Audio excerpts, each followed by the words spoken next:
그리고 제가 물어봤어요. 혹시 그 여자애 만난 적 있냐? 없대요. 그래서 또 물어봤어요. 통화한 적 있냐? 없대요. 그래서 뭐 어떻게 대화한 거냐? 이렇게 물어봤더니 카톡으로만 대화했대요. 그래서 제가 말했죠. 카톡 너머에는 40대 덩치 큰 아저씨가 있었을 수도 있다. 이렇게 말했더니 그 어린 병사 친구가 망치로 머리 한 대 맞은 것 같은 표정을 딱 짓더라고요. 안녕하세요. 이명헌 변호사입니다. 오늘은 로맨스 스캠, 로맨스 사기에 대해서 말씀을 드리려고 합니다.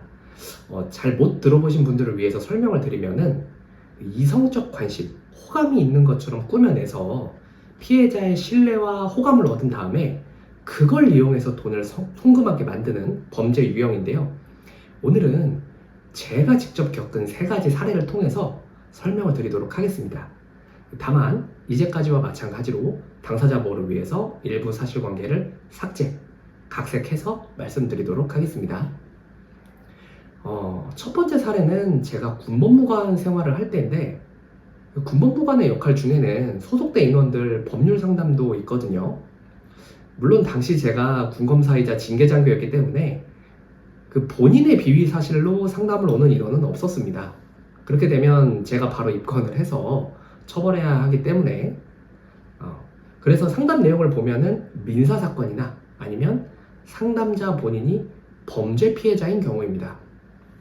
하루는 병사 한 명이 소속대 간부와 함께 상담을 받으러 왔는데 얘기를 들어보니까 그 병사가 휴가 나갔을 때 트위터로 어떤 여자애를 알게 됐고 여자애랑 연락하면서 썸을 탔는데 그 여자애가 급하게 돈이 필요하다고 해서 그 몇 번에 걸쳐서 돈을 빌려줬대요. 근데 그 액수가 총 100만 원 넘게 빌려주게 됐고 그랬더니 갑자기 연락이 안 된다 이렇게 얘기하더라고요. 그래서 이 여자애한테 사기당한 것 같은데 어떻게 신고하냐 이렇게 물어보더라고요. 그래서 제가 카톡 내용 이런 거 보니까 사기 맞는 것 같고 근데 상대방 신분이 군 검찰 관할 아닌 게 보이니까 이러이러한 내용으로 사기 피해 고소장 작성해서 경찰서에 제출해라 이렇게 얘기를 했습니다. 그리고 제가 물어봤어요. 혹시 그 여자애 만난 적 있냐? 없대요. 그래서 또 물어봤어요. 통화한 적 있냐? 없대요. 그래서 뭐 어떻게 대화한 거냐? 이렇게 물어봤더니 카톡으로만 대화했대요. 그래서 제가 말했죠. 푸사는 사실 아무렇게나 설정할 수 있는 거고 말투도 흉내낼 수 있는 거고 대화 내용 보니까 딱히 어린 여자애라고 확신을 제가 못 갖겠다. 카톡 너머에는 40대 덩치 큰 아저씨가 있었을 수도 있다. 이렇게 말했더니 그 어린 병사 친구가 망치로 머리 한 대 맞은 것 같은 표정을 딱 짓더라고요. 이렇게 보면 로맨스 사기 이런 거는 사회 경험 부족한 어린 친구들만 당할 것 같은데 그렇지 않습니다. 실제로 이론적 지식이 있는 분들도 로맨스 사기 피해자가 되시기도 해요. 제가 실제로 수행했던 사건 중에 또 어떤 일이 있었냐면은 그 의뢰인 분께서 그 소개팅 어플, 데이팅 어플, 만남 어플 이런 걸로 어떤 여자분을 알게 되셨어요. 카톡을 주고받고 이제 통화도 했대요. 그런데 상대방 여자애가 신세한탄을 하는 겁니다. 자기가 조선족인데 비자 발급이 어려워가지고 브로커 통해서 밀항을 해가지고 한국으로 들어갔다는 거예요. 그 과정에서 이제 빚이 너무 많이 생겨서 어쩔 수 없이 성매매 업소에서 일하고 있다. 너무 힘들다. 오빠 같은 사람 없다. 이렇게 얘기를 하는 거죠. 의뢰인분 입장에서는 너무 안쓰러웠던 겁니다. 그래서 몇 년 며칠 대화를 하다가 한번 만나러 가기로 했대요. 근데 그 여자분이 자기는 성매매 업소에서 감시받고 있다. 나를 만나고 싶으면 마치 성매매 업소 손님인 것처럼 그 포주한테 연락해서 예약하고 그래야 한다고 말씀하신 거예요. 그래서 의뢰인분이 그 포주 실장한테 연락을 했더니 성매매 비용에다가 일종의 보증금까지 요구하는 거죠. 뭐 여자를 때릴 수도 있고 뭐 그러니까 그래가지고 뭐 의뢰인분 입장에서는 보증금이야 돌려받는 거고 성매매 비용이 뭐 엄청 크진 않으니까 좋은 일 한번 한다 라고 생각하고 돈을 입금을 했는데 그 실장이라는 사람이 뭐 돈을 나눠서 입금했어야 된다, 입금자 명을 뭐 제대로 입력 안 했다, 그래서 우리가 사실은 좀 불법적인 일을 하는 건데 계좌가 묶였다. 그러면서 오히려 의뢰인을 탓하고, 그 여자는 또 전화로 오빠 미안해, 다 내 잘못이야 이러면서 또 우는 소리 하고, 이러니까 의뢰인분이 그 실장인지 뭔지 말대로 몇 번 돈을 송금을 하고 이런 게 반복이 됐는데, 나중에 정신을 차려보니까 그 액수가 3천만 원이 넘어간 겁니다. 그러다가 결국 그 여자분은 만나지도 못했어요.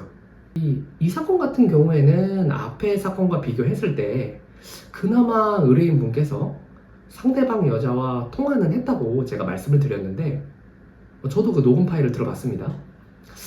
근데 사실 목소리 변조 어플도 있기 때문에 솔직히 의뢰인분과 통화한 그 사람이 진짜 여자가 맞는지는 알 수 없는 일이죠.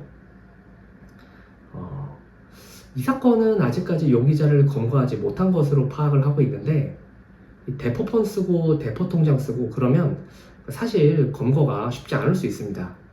특히 실제로 이 용의자들이 해외에 있을 수도 있고요. 참고로 이 사건 의뢰인분이 당시 공안직 공무원이셨는데, 당연히 다른 사람들보다는 법률적 지식이 많지 않겠습니까? 근데 이게 사람의 감정을 이용하는 것이기 때문에 이런 분들도 당하는 겁니다. 사실 저 같은 변호사라고 해서 당하지 말라는 보장도 없을 것 같아요. 자, 이렇게 보면 또 남자가 주로 로맨스 사기 피해자인 것 같죠? 사실 그렇지가 않습니다. 오히려 신문 기사들을 보면은 로맨스 사기 피해자의 70%가 여성이라는 내용도 있어요. 실제로 로펌을 이제 찾아오셨던 의뢰인 중에는 이런 사건도 있었습니다. 의뢰인분은 이제 30대 후반 여성분이셨는데, 앞의 사건과 마찬가지로 소개팅 어플을 통해서 그 나이 어린 공무원 남자를 알게 된 거예요. 그때 상대방 남자가 무슨 얘기를 했냐면은 자기 가정 형편이 어렵다는 거예요. 아버지는 암에 걸리셨고, 어머니랑 하나뿐인 형은 장애가 있어서 일을 거의 할 수가 없다는 거예요. 그래서 자기가 가장인데, 공무원이 보통 월급이 높진 않잖아요, 상대적으로. 그러다 보니까 생활이 많이 힘들다, 이런 얘기를 많이 하소연을 했고, 의뢰인 입장에서는 나이도 어린데 벌써부터 가장으로 박봉으로 가족 부양한다니까 너무 마음이 안타까운 거죠. 그런데 돈을 그렇게 해서 의뢰인분한테 빌려가기 시작을 했는데 액수가 너무 늘어나기 시작을 하는 거예요. 그래서 너무 돈을 안 갚으니까 추궁을 했죠. 그러다가 남자는 결국 연락을 잘 하지 않게 된 거고, 나중에 알고 보니까 이 돈이 필요한 이유가 다 거짓말이었어요. 그리고 빌려간 돈으로 완전히 플렉스하고 있었던 거죠. 그땐 이미 빌려준 돈이 5천만 원이 넘어 있었습니다. 이 상대방 남자는 의뢰인으로부터 빌려간 돈을 갚을 능력도 없고 갚을 생각도 없었던 거죠. 그나마 다행이었던 점은요, 이 사건의 경우에 사기범의 신분 자체는 진짜였던 거예요. 그래서 실제로 고소를 진행을 해서 이제 상대방 남자가 기소까지 되기는 했습니다. 다행스러운 일인데, 다만 이제 가해자가 돈을 탕진해버린 걸로 생각이 되거든요. 그래서 배째라고 나온다면 피해 액수 중에 얼마나 배상을 받을 수 있을지는 사실은 좀 두고 봐야 할 일입니다. 이제 기술이 발달해서 이성을 만나는 게 더 쉬워진 느낌인데, 이 사람의 연애 감정을 이용해서 돈을 뜯어내려는 사람들이 있습니다. 사실 저도 경험이 있거든요. 제가 군검사 출신 형사법 전문 변호사라고 프로필에 대놓고 발표놨는데, 이제 헐벗은 여자분 사진을 프로필 사진으로 걸어놓고 친구하자고 계속 인스타 DM을 보내시는 분들이 있으시더라고요. 저한테 의뢰인으로 오시려고 그러시나? 지금도 몇몇 아이디로 계속 연락이 옵니다. 여하간 참 이게 사람을 점점 더 믿지 못하는 사회가 되는 것이 아닌가 싶기도 한데, 이 영상을 보신 분들은 제가 오늘 말씀드린 내용을 통해서 꼭 조심하셔서 로맨스 사기 피해자가 되지 않으시기를 진심으로 기원합니다. 감사합니다.